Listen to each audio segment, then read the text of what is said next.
Good afternoon, everyone. We'll get started in just a minute. Looks like I don't have control of my charts yet, so as soon as I see them up here, we'll be good to go. Brilliant. Good afternoon. My name's John Seal. I'm going to talk to you a little bit today about AI enabling of manned and unmanned teaming. This is secretly a disguise. We're going to go through an adventure, and we're going to talk a lot about where AI is going right now, a little bit about large language models, a little bit about hardware, and then we're going to bring it all together and explain how that's going to impact the future of manned and unmanned teaming. Hopefully that sounds like a good conversation. We're going to talk to that for about 40 minutes. Then we'll have 20 minutes for questions, and I encourage you, hit me with all the hard questions that you've got. It's hard to pitch these when we're up here talking, so hopefully we've got the right level for this, and everybody will find it to be an interesting conversation. If not, at the 40-minute point, I will wake everyone up just like I would do with the rest of my students, so don't feel like it's you, okay? So hopefully we can make this interesting, though. Stage setting. Where are we? The artificial intelligence and machine learning space is exploding right now. How many people have been on ChatGPT? A lot. Wow, what a capability. It's amazing. They went from 1 million users in 2022 to 1.6 billion in 2023. Probably one of the fastest technology adoptions we've ever seen. It's everywhere, it's ubiquitous, it's affecting everything that we're doing, and it's only going to get better. Right now, the limitations on ChatGPT come down to two things. I'm going to ask everybody to think about this while we go through the talk. The first of these is the number of training parameters. ChatGPT 3.5 had about 1.6 billion training parameters. Sounds pretty large, right? Pretty amazing. Why do you care? Those parameters are what the LLM knows. So that's what it can talk to you about. The more parameters that you have, the smarter the LLM is. The more we can get back from the LLM and the more we can ask it to do for us. The second key factor in this are called tokens. Right now, most of the LLMs are limited to about 4,096 tokens. And that's what you can ask it. That's the complexity of the query you can give an LLM. So if we stop and think about this, 1.6 billion parameters, pretty cool. We've all used it. Amazing, right? What's going to happen when that space explodes? When it becomes bigger? Because, spoiler alert, that's where we're headed. Similarly, as the number of tokens continues to increase, our ability to ask increasingly complex questions of these, and by extension, our ability to interact with the robots and other unmanned systems around us will continue to grow.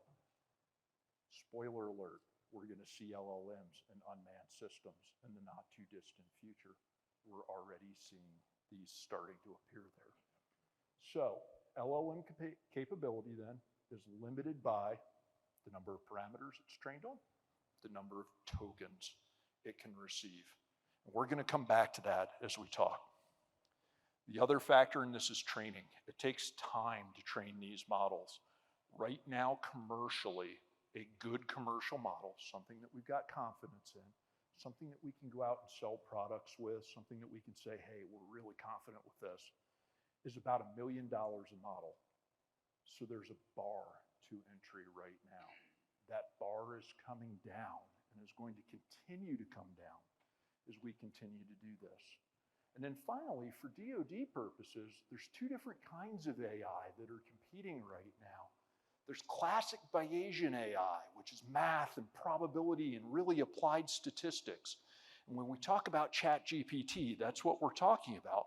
And then there's this field called neuromorphic AI, where we train the AI to think like a human thinks. The advantage of that is that it's deterministic. So instead of having to worry about probabilistic and a really good outcome every so often, and a really bad outcome every so often, if we do enough tries with it, neuromorphic AI has the potential for us to actually be able to deterministically approach this.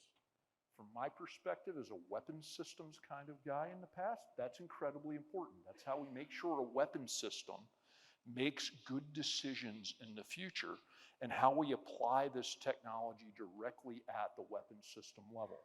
So Bayesian, super good when we want decision making, when we want to explore the trade space, when we want to see all of the potential possibilities. Neuromorphic when it absolutely positively has to be right and the decision needs to go the way that we want it to go. So why does all this matter? Well, we've got this really interesting thing. We've got a traditional approach to training these models. And what we like to do is we want to start and gather all the real world data that we possibly can. And that's great if you have it. But you were doing testing 10 years ago. Training in AI probably wasn't on your mind. You might not have collected all the data for all of those parameters that you need. Similarly, a lot of testing is expensive. If we're launching a multi-million-dollar missile, we might not get 5,000 of those that we get to launch. So our sample size may be pretty low. There's also the issue of limited testing apertures. We've got to go out to a range. We've got to do this testing. We've got to understand what we've got. We've got to control all the variables. Is anybody trained in AI? Does anybody have some data scientists working for you? Have you heard we don't have enough data to train this in the real world? Yeah, pretty common refrain right now. I see a few hands. We're going to be moving to synthetic data, but there's challenges with that right now. If you've been watching this space at all, we've seen AI models that memorize the entire data set. Okay, I got 65,000 images and I'm looking for the cat in every one. It's in 3,912 of them because I memorized them all and you rewarded me for identifying the cat. Hey, I got this great data set. You want me to pick out all of the bicycles in it. But it turns out when I was looking at bicycles, I actually memorized people wearing helmets because I associated the helmet with the bicycle. So I might have missed a few for people who weren't wearing helmets. So the 8,000 bicycle pictures you got, yeah, we got 6,000. That's pretty good, right? It's a good start. We can augment that with synthetic data. But the challenge with synthetic data is making sure that the data actually ties to the thing that you're trying to identify. We've seen this. We've seen the need to do this. If you're working in this space, you know that synthetic data has had a lot of challenges if we've done that. And then finally, sometimes the models hallucinate. Why am I tying the two? Models hallucinate more with synthetic data when they think they know what the answer is. What's the value of this hallucination and why do we care? If you were in Europe right now, there's a Scandinavian airline whose chatbot hallucinated a refund policy. Seems pretty straightforward, right? All right, cool. How do I get my money back? My trip has changed. Well, the chatbot hallucinated a policy that didn't exist. The EU courts have held the airline to the chatbot's policy. So suddenly your checkbook is involved, right? I know I care a lot more when my checkbook is involved. I imagine everybody else does. Here in America, in the last 30 days, there's a Chevy dealership whose chatbot has hallucinated. Has anybody heard this yet? It's great. Anybody in here in the market for a new car? We're going to aim you at this Chevy dealership. Its chatbot hallucinated. They sold a $100,000 truck for $1. Pretty cool. I want that deal, right? I mean, who doesn't? Interestingly, the next step was that user asking the chatbot whether this was a legally binding contract. How phenomenal was that? And it said yes. Now, I don't know what the disposition of that case is actually going to be, but it does give us some idea of the consequences when it's not life and limb of an LLM or another type of AI beginning to have a hallucination, and why this is so important. So now that we've talked a little bit about where we're at with those technologies and some of their limitations, I'm sure everybody in here is really excited about this idea of generative AI, right?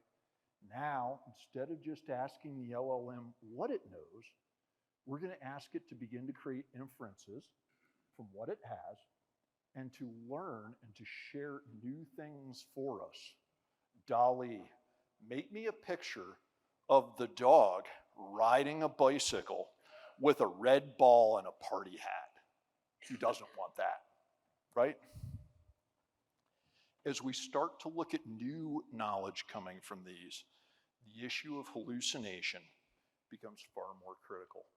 You don't want to hallucinate new knowledge.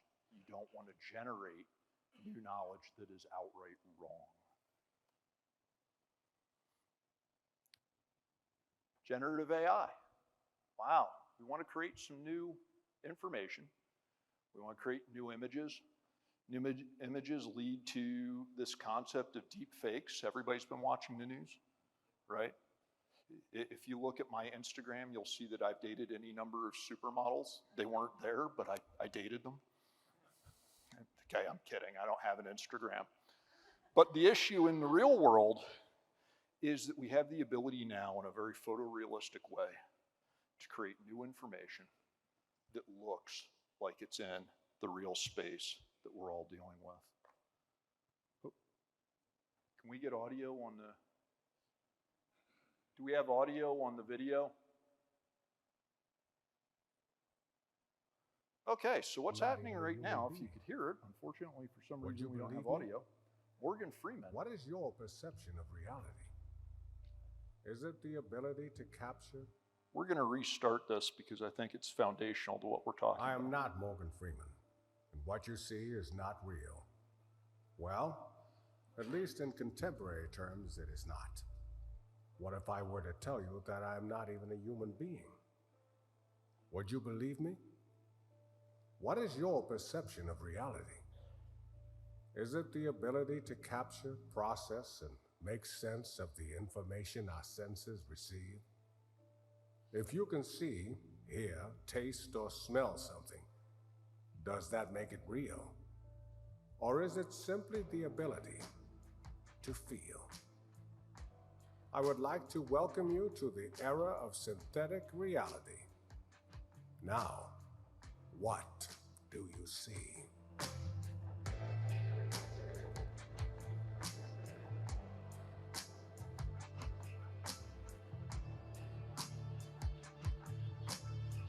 Pretty impressive, right?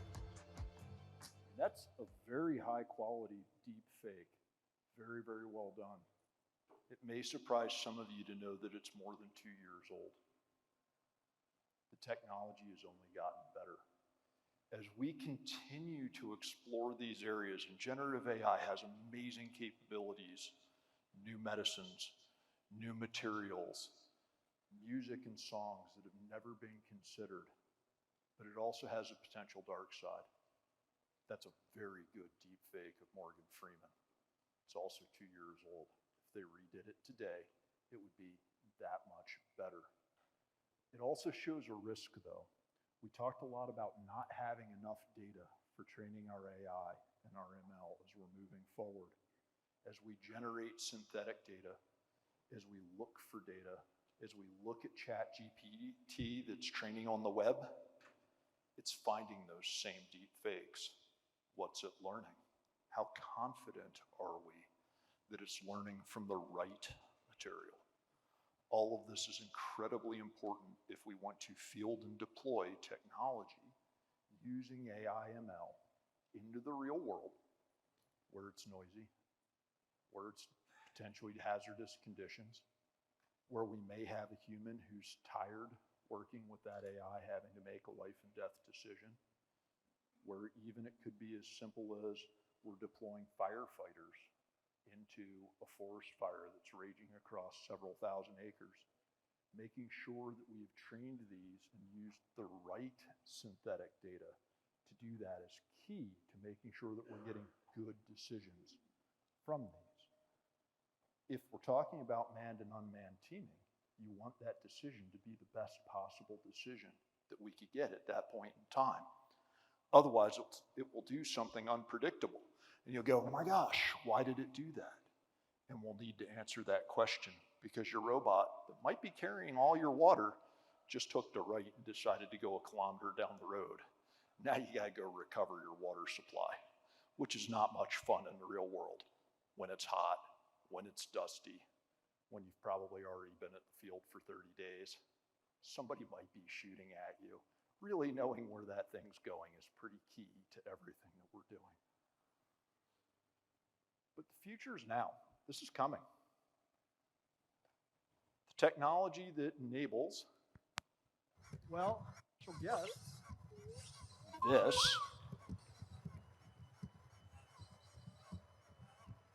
is under $400.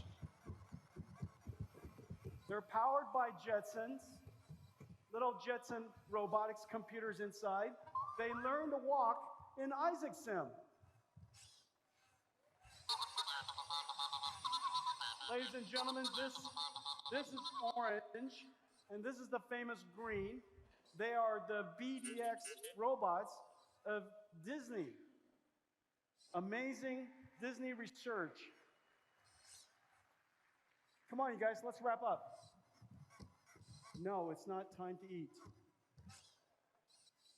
It's not time to eat.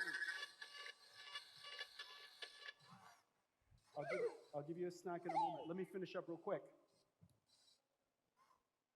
Good job. Thank you to NVIDIA for their permission to use that clip. That was 2 weeks ago at GTC. Unscripted event. Those robots are reacting to Jensen Huang in real time. The robots were trained entirely in a simulated environment.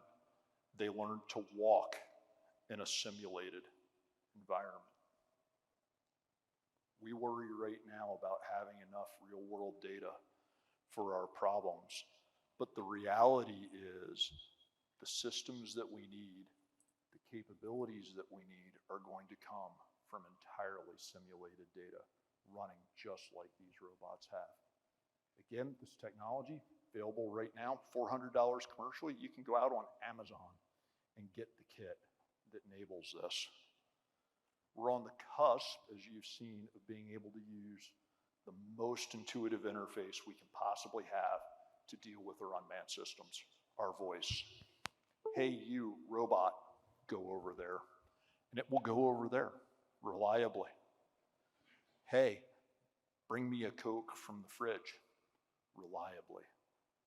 Pretty amazing. We're moving past the idea of remote control. We're moving past the need for a squad leader or a squad member to have a little drop down and some remote controls that they're trying to fidget with while someone's shooting at them. We're moving past the need of being able to do that with night vision gear on. Voice control.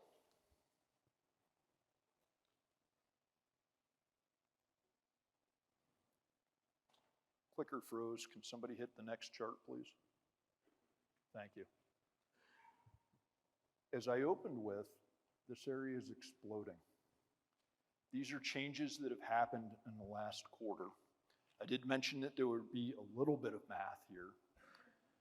NVIDIA announced a chipset called Blackwell at GTC. I want to point out I am not an NVIDIA spokesperson. I'm certainly not stumping for them while I'm here.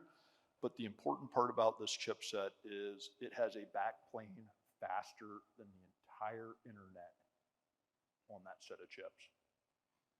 This is a chipset that is designed for the express purpose of training AI ML models between 2 and 30 times faster than current technology. Remember back to that first chart, we talked about ChatGPT 3.5, 1.6 billion parameters, the space of its knowledge. GPT-4, depending on who you talk to, 1.6 trillion.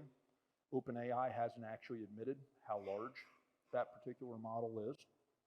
But now we're talking about a chipset that's 3 orders of magnitude more capable than anything that's ever been seen on the planet before.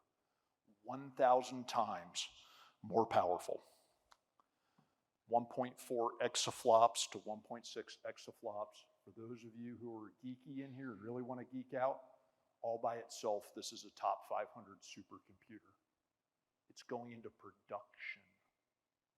This will democratize AI ML and the training of that and make it available for literally the entire planet at the cost of a check. You can buy these in 18 months and they will be on the market. What happens when GPT is 1,000 times smarter than it is today? When you can feed it far more complex questions and queries. Turns out that part of this is related to something called Project Groot. I hope everybody has kids and has watched Guardians of the Galaxy. That is an open, generic model for humanoid robots available today. Ready today. Training robots today. Behind that is a huge amount of basic research that's being undertaken at academia, at research labs, looking at how we make these models more efficient. There's a paper right now where they think they can get a 30% improvement in the time required to train these models, or for the same time, it can probably be 50% smarter. Very impressive.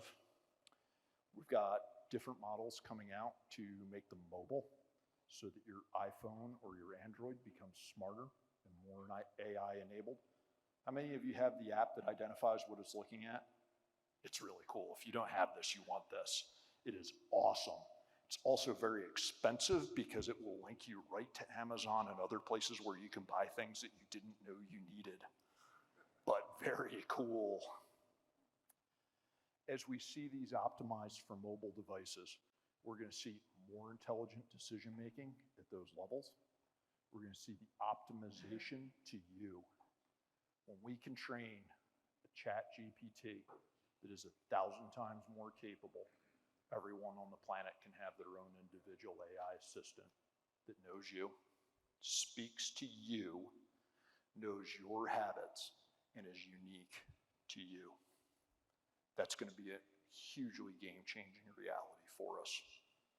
We're somewhere between 18 and 36 months out on the first commercial iterations of things like this. Very impressive. So, how does all this come together? We're here at Sierra and Space, Navy League. We've seen a lot of use of small unmanned platforms.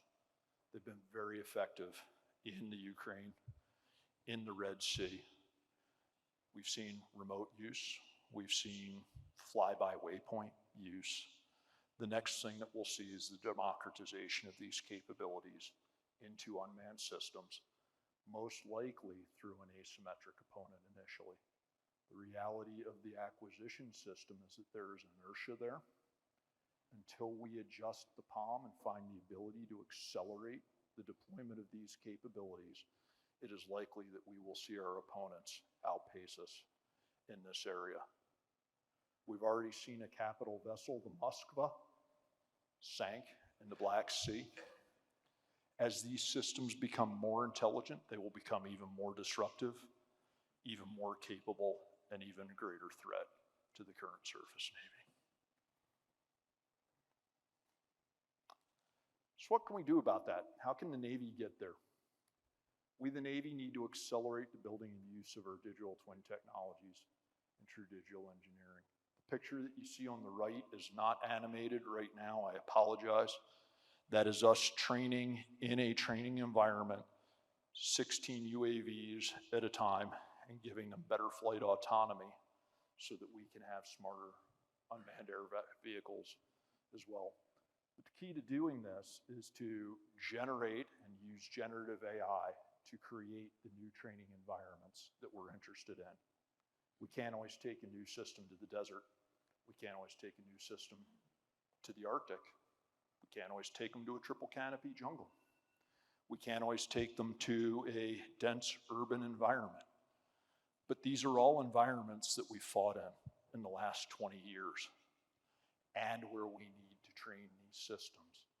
For the professionals here, when we talk about domain shift and that change from the training environment to where the AIs are now being employed, this is domain shift on steroids. We are the only military on the planet right now that has a worldwide mission 24/7 in every environment on the planet. We need to train our systems to do this, and the only way that we'll be able to do that is to simulate these environments in a physics-based set of simulations and bring the environment to the platform instead of the platform to the environment. It's really becoming a 3-computer problem. You need a super big computer, cloud-based most likely, to do the initial training. You need a fairly large computer to simulate and run millions upon millions of test cases. You've just seen a robot that learned to walk in a simulation. In a few minutes, you're going to see a robot that can do a lot more than that, similarly trained that way. For us in the DoD business, we are going to have to expand our horizons, and we're going to have to change how we think about the training of these systems, the creation of these systems, and the certification of these systems to meet the new reality, which is that these will be trained in a synthetic environment. And then finally, they will deploy to the edge, execute, potentially need updates, potentially learn. All of this is enabled by us capturing the right data, the key data, and making that available. So what's the future look like? Well, you've just seen deepfakes. We're not far from multimodal robots, the ability to understand complex instructions. It's game-changing at the unmanned system level. Instead of having to have someone and a team pilot one remote vehicle, if you're Southern, you can say, all y'all go over there. If you're not Southern, you might say, yous guys all go over there. But you're going to have an interface that lets you direct a large number of systems in the real world to the location that you want them to go. That's going to improve unmanned teaming. We want to be able to talk, react, and deal with these things. It's going to change how we approach swarm behaviors. If I don't have to worry about programming everything in the swarm to understand swarm dynamics, and I can simply say, you 10 go over there, and they're able to dynamically self-form, the world has changed on how we approach this problem and what we can do with these systems. Humanoid robots are being developed today. I was talking with a couple of companies in the last month who think that they're going to have humanoid robots sub $5,000 on the market in the next 5 years. When we can do that with a military class robot that looks like me or you, all of the logistics of unmanned systems suddenly change. I can put them in the same vehicle that I put the soldier, sailor, airman, marine in. They can go in a helicopter. They can manipulate the same devices that we manipulate. Possibilities become pretty fascinating at that point, and it changes everything we think about the logistics and supportability of these systems. Right now, it takes, on average, about 25% more personnel to support an unmanned system than a manned platform. How many people do that? It's a really important number. It's driving a lot of manning issues and a lot of concerns, and we talk a lot about manning in the services right now because it's tremendously expensive. When you have a humanoid robot that can do the same things, that number comes down immensely. That frees up capacity and capability to do new things within the services. I'll finally add that the future is us having AIs train new AIs and then federating them so that they can learn from each other. Task-driven AI that becomes the enabler of other AI. So where does this all go? Here you go. State of the art. This is 2 weeks old. Hey, figure one, what do you see right now? I see a red apple center of the table, a drying rack with cups and a plate, and you standing nearby with your hand on the table. Great, can I have something to eat? Sure thing.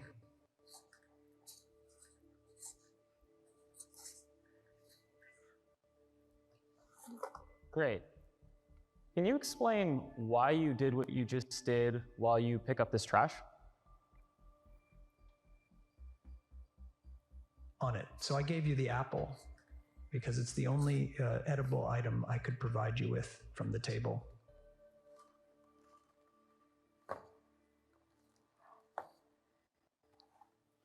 Great. So right now, where do you think the dishes in front of you go next?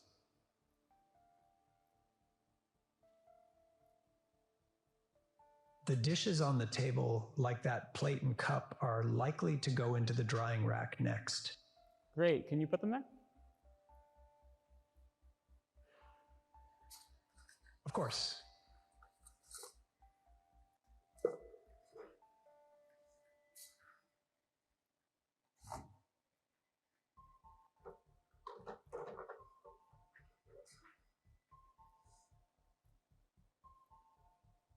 All right. So how do you think you did? I think I did pretty well. The apple found its new owner, the trash is gone, and the tableware is right where it belongs. I agree. Thanks, Figure One. You're welcome. If there's anything else you need help with, just let me know.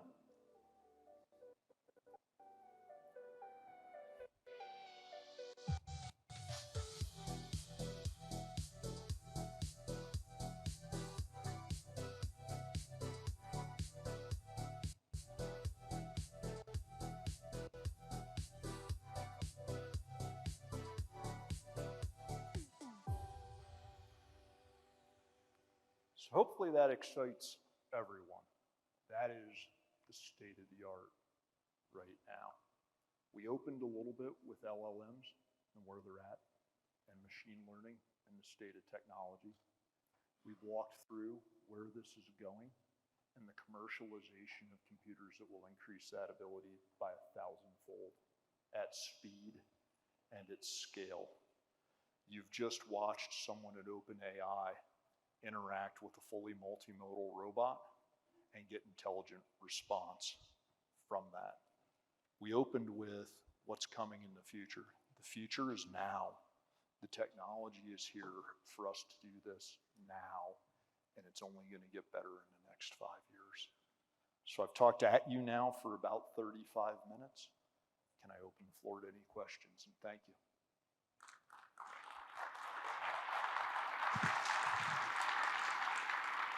Please. Hey, Sam Legrone from USNI News. So multimodal, a lot of the examples that you were using were non-lethal. You know, they were support elements for infantry units, et cetera, et cetera. As these things become more prevalent in the services, how are y'all thinking about, you know, having the man in the loop or the man on the loop as a requirement or for employment of lethal force? That's a great question. I'm glad that you asked that. We have an organization, the CDAO, that has put out a number of responsible AI guidelines and the need for ethical AI within the department. It has 5 pillars that we're all very heavily committed to. I am not going to test my memory by giving you all 5 of those while I'm here on stage. But the most important of those is that the AI is functioning in the way that we expect it to operate, is unbiased, and is able to be shown that is operating within its set of parameters, a characteristic called drift. As we measure that and become more confident, we will have more responsible, more capable AI by measuring those things and understanding it. Break. Second part, you're probably aware that Congress has said we're not going to have autonomous lethal weapons at this point. So we do have law right now that prevents that, requires that we have man in the loop or man on the loop as we move forward. Do I see a time in the future where that may relax somewhat? Potentially, under very specialized conditions. We designate a target, we say, go hit that target. The target moves behind cover, it's occluded, it goes behind a building. Fog bank rolls in, it reappears. Is an autonomous capability now that we hit that same target when it reappears? We're probably in the gray zone. This is some of the kinds of conversation that we had with the CDAO in the last 2 weeks. As a weapons system guy, part of what we're looking at is we're looking to embed multiple people from CDAO in our development to help make sure that all of that development meets that RAI toolkit, responsible AI toolkit, and we're doing this within the legal bounds that we have, within the ethical bounds that we have, and that the AIs are operating as effectively as they can. Hopefully that answers your question. Somewhat? Somewhat is real. It's an emerging technology. I will tell you, I put all these charts together in the last 2 weeks. There's at least one I could update today. As we move forward, the technology will continue to change. I had a chart where we talked a little bit about Bayesian and neuromorphic AI, without getting too doctor-like and geeky up here and putting everybody to sleep. That second path, neuromorphic AI, is the key to how we get determinism, technical term.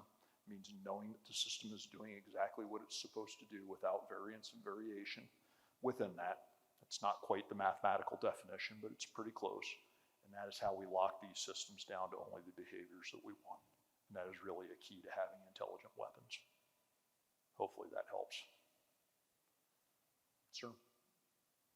Yes, thank you. Sidney Friedberg, BreakingDefense.com. Longtime science fiction reader and third offset coverer, but also AI skeptic, because you look at these things like the large language models in particular, and they run out of data on the internet. Sure. Which, considering that my children learn to speak fluent human language without accessing the entire internet seems inefficient, and they don't make stuff up at the same rate the LLMs do either.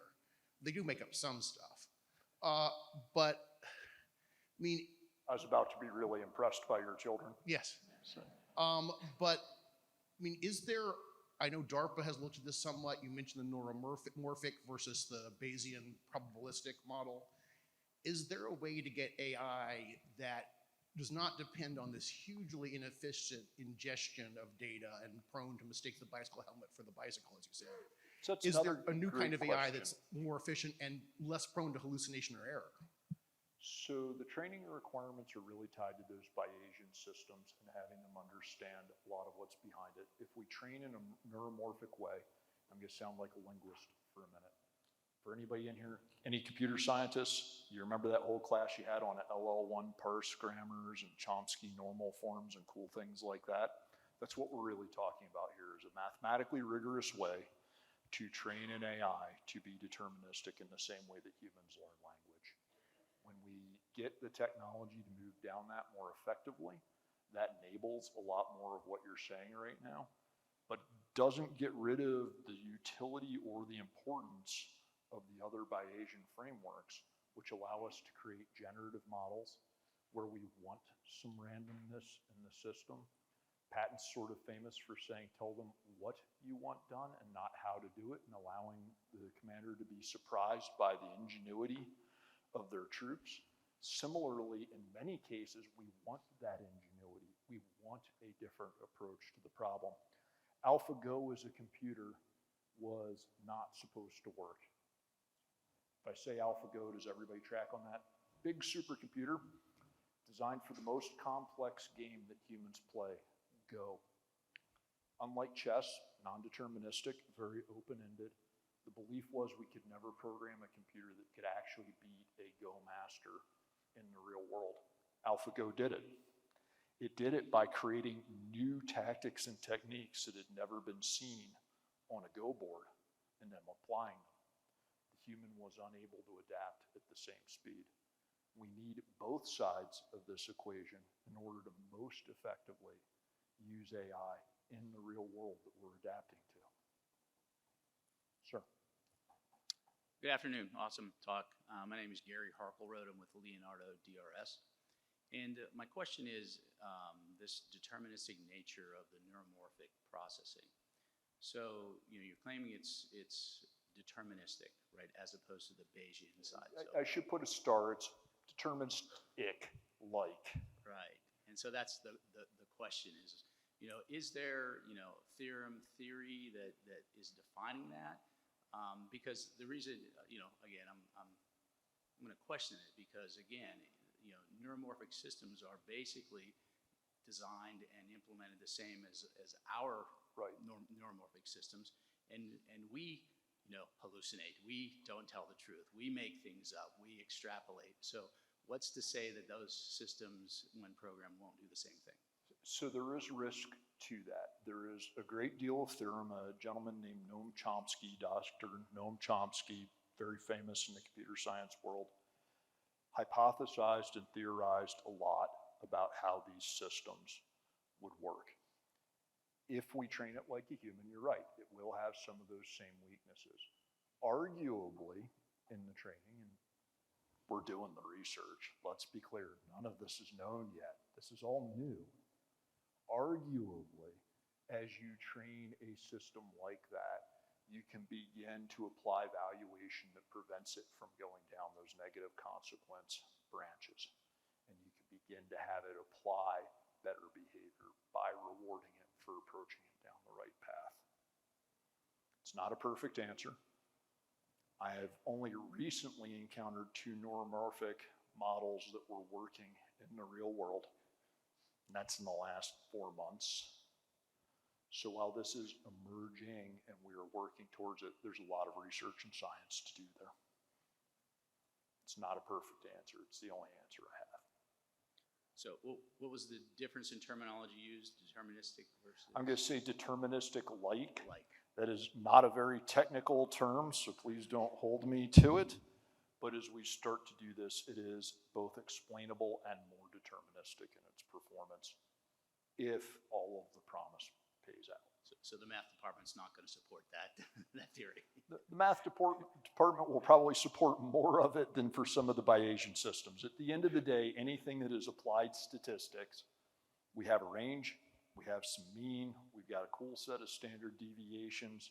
We also have this set of things called black swan events that Dr. Nicholas Nassim Taleb brings up. That's when a very bad event that we couldn't predict occurs outside of our stochastic predictions. In many ways, this is the safety case that we apply within the services where we're trying to make these systems as safe as we can. There is still some chance. Might be 1 times 10 to the minus 6, 1 times 10 to the minus 9, 1 times 10 to the minus 12, that one random freak set of events could occur. At the end of the day, humans are programming this. The machine is not perfect.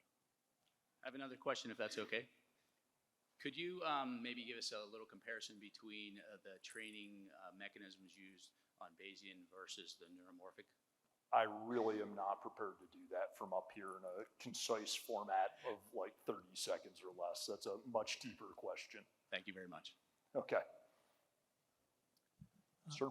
Mark Kennedy, Wilson Center. As we're exploring risk, have we considered the risk of us limiting it to a man in or on the loop and our rival or other nation not, and what that risk might entail, particularly if the man in the loop is hardwired? I would say there's substantial interest in that across the department. That is something that we evaluate, and I think that we are aware of some cultural differentiation that may cause others to not think that way. It is incumbent in the responsibility of the U.S. to take the moral high road. Do we want to understand what it could look like without those constraints? Certainly. Will we look at those? Absolutely. Current U.S. policy is it will remain on the moral high ground.